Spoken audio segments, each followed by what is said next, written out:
నేను నీతి నిజాయితీలో పీజీ చేశాను. అవును, నేను రాజకీయ అజ్ఞాన్నే. ఎందుకంటే నాకు రాజకీయం తెలియదు. అవినీతి రహిత అన్నారు. అవినీతి రహిత అంటే ఈ రోజు ఇసుక ట్రాక్టర్ పట్టుకొని అందరే తిరగాల. తెల్లవారుజాము 4 గంటలకి ఇసుక ట్రాక్టర్ పట్టుకొని ఆపి నేను వీడియో ఇచ్చాను. నేను ఏం చర్యలు తీసుకున్నారు?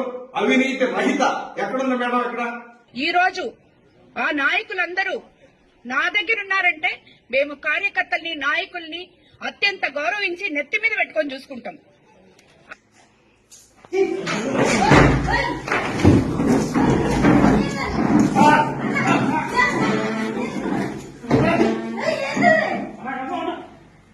ఏం కాదు, ఆయన తన చేత కూడా ఇప్పించాను నేను. ఎందుకు ఇదంతా కూడా? మా మేడం గెలవాలా, నా పార్టీ గెలవాలా, నేను వాళ్ళు గెలిస్తే నేను గెలిచినట్టు అని చెప్పేసి త్యాగం చేసే పార్టీ మొత్తం. ఈ రోజు నా బిడ్డల కథ కొట్టేసుకొచ్చి పార్టీకి పెట్టాను నేను. ఈ రోజు మా ఓడికి 70,000 రూపాయలు వస్తే దరిదాపు 40,000-45,000 రూపాయలు ఓన్లీ లోన్లు పోతున్నాయి. ఎందుకు పోతున్నాయి లోన్లకి? ఓన్లీ పార్టీ కోసం ఖర్చు పెట్టా. ఇక్కడ నా స్థలాలన్నీ మీటింగ్లు చేశాను నేను. కానీ ఎవరు గుర్తిస్తున్నారు? ఈ రోజు అందరికీ న్యాయం చేస్తాం అంటున్నారు. న్యాయం చేస్తున్నారా?